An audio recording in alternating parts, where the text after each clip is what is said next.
I promised this video is an art video. I was going to say art journal, but it's not. It's a mixed media project. I just wanted to show you how you can expand your supplies and show you how you can use your art to help you in your everyday life and in ways that you wouldn't necessarily normally think about it. I ordered a Kindle Paperwhite for school so that most of my textbooks are ebooks now, so I can carry my Kindle instead of all of my textbooks. And my wife, she's right there, she got mad at me when I ordered a $45 case. So, which I can't blame her. I didn't check with her first, so I was naughty. So I canceled the order and decided to make a new one. So here's the case, and hope you like it. But first, I wanted to show you this picture right after this video. My first day of school is normally plagued with horrible wardrobe malfunctions. Last semester, I didn't bring shoes, so I ended up wearing dress shoes with white socks and gym shorts and a t-shirt. It was so bad.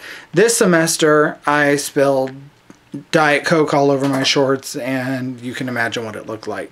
So I will show you the picture, and then we'll get started on the mixed media piece, which, like I said, check it out and start applying some of your art to your everyday life. So here we go.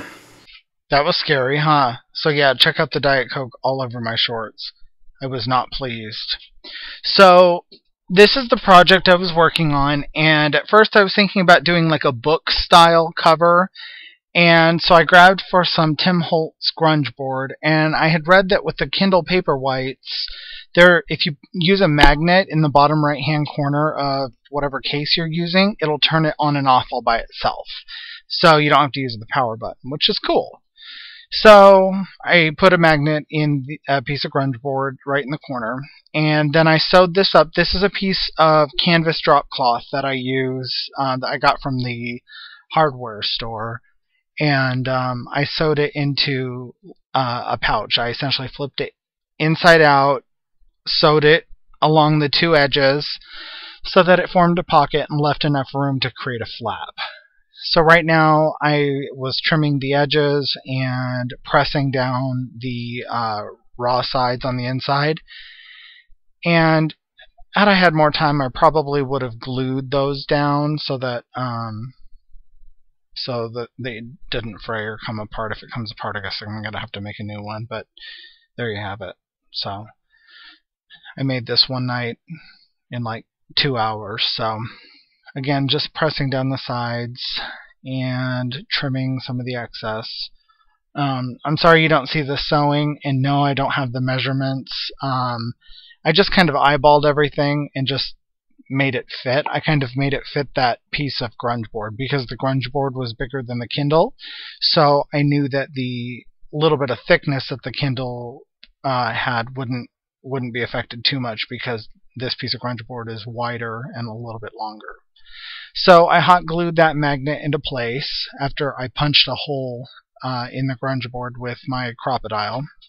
I had to punch a couple holes to make it big enough. So that keeps the magnet in place. And now I'm just trying to determine where I'm going to make like a little envelope style pouch. And I'm trying to determine where it should fold and all that jazz.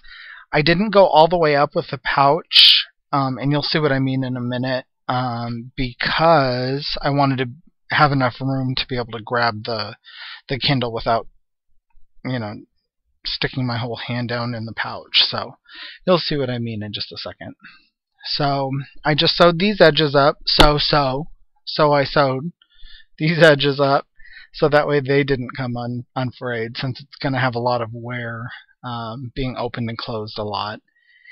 And then I don't know what I'm doing. It's kind of freezing on me, so, God only knows what I'm doing. Okay, so I'm slipping that piece of grunge board into the pouch and trying to make sure it fits in there perfectly and determine where this needs to fold, because that grunge board is going to determine the height of the fold for the flap. So I use that to essentially press it down. And then I went over to my sewing machine, I think, and stitched it all up. I say I think because I have no clue. So let's see. Right now I am doing something off screen, so I should have trimmed that. Sorry. I'm just pressing all the sides down.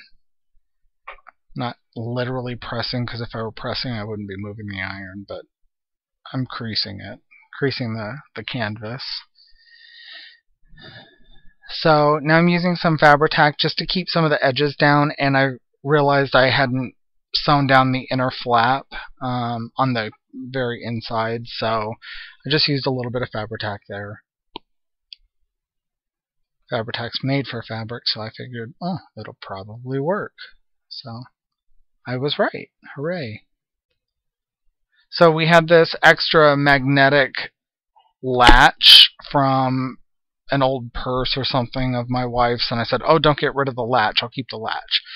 So it had essentially like brad prongs on the back, so I stuck the prongs through the canvas and then hot glued them. See, now I'm showing you how it turns on and off all by itself because of that magnet in the grunge board.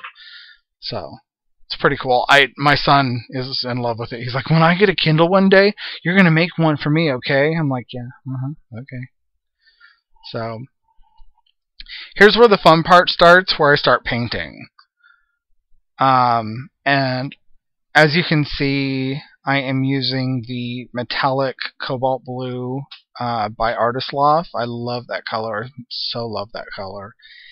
And this is just regular white gesso by Golden. I have realized that I prefer Golden gesso to Liquitex gesso. Golden gesso is smoother, and it dries really relatively quickly. The Liquitex gesso is super gritty, so there's a huge difference between the two.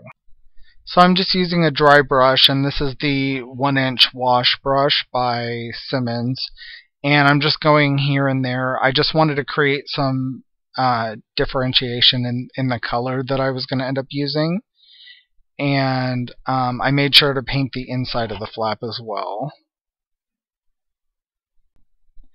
Okay, so I restarted my program. Hopefully that'll help. So far, so good. So as you can see, I dragged my case through the corner through the paint. So I was like, okay, well, I guess it's time to start using my blue paint now. So I left the flap open so that when I flipped it over and did the back side, I would have I would know to paint the inside of the flap as well, because knowing my luck, I would leave the inside completely untouched, and then it would look stupid. So I am just, again, doing this kind of dry brush, going here and there, back and forth, up and down, side to side, and it's creating some different colors because some of it is straight onto the canvas, some of it is straight on gesso, so the gesso parts are lighter, whereas the canvas is darker. The gesso is shinier because you can see the mica better. Sorry, there's the drawing footage. Oh well. So then I started going over the blue with some of the gesso just to lighten it up a little bit. I thought it was getting a little dark. I'm going to end up making it even darker in the future, so here we go. So most of the stuff I did on this, I did to both sides, so I end up cutting out the stuff I did to the back side. So I'm using archival ink and a script stamp just to give some texture, some visual texture to that background, and just give it a cool pattern. And I tried another stamp that I really wanted to use. I wanted to go kind of nautical, but the stamp didn't work on canvas. It was too detailed. So then I remembered I'd cut this stencil out on my Cricut like forever ago, and I have never used it. So I grabbed the archival ink, stuck it down, and it's adhesive. I used the Krylon Easy Tack on one side to make the one side adhesive, so it's slightly tacky. So it worked perfect for this canvas. Yeah, so again, I did the tree on the front, then I did the tree on the back as well. But I cut the back portion out because you saw it on one side, you didn't need to see it again. So this is the Golden Iridescent Stainless Steel Course. It's just super cool silver color. And I am just going through my star stencil with it. I figured by this point I was going kind of nighttime and almost wintry and with the cool colors, so not cool like Cowabunga cool, but cool like not warm. So and as you can tell, the iridescent stainless steel is it doesn't pop against those colors, which is good. I wanted everything to be kind of faded. I was thinking about some of the cases I had seen online, and if they have a focal image, it's usually a little bit lighter, unless it's like a super bold image. And I just wanted something that was there but not really detracting from. I don't know.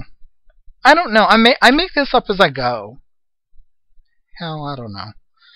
So I spattered some white acrylic ink, and then, or black first and then white, and then I used some Fabri-Tac to glue down a piece of black silk ribbon. And this served two purposes: one, to define the edge of the flap a little bit, and two, to cover up the bump where and the prongs where the metal clasp was, that magnetic clasp. And then decided to cover up that bump even a little bit more. So I was going through all my little metal trinket pieces, and I found these wings, and I was like, oh, these wings would be really, really cool on here. But I had two sets of them. I think these are Tim Holtz, and I ended up going with the smaller one.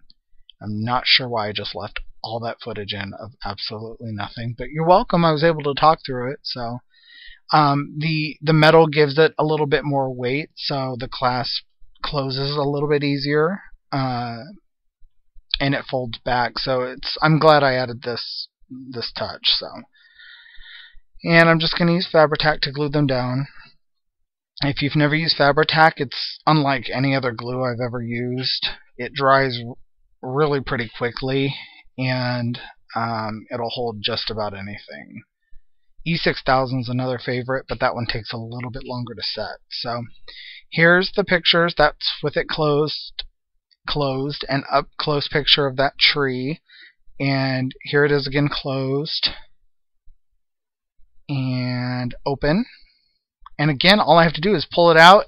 It turns on all by itself, put it back in, and it turns off. How awesome is that? And I didn't have to spend $45. My wife is happy. Talk to y'all soon. Talk to you later. Bye.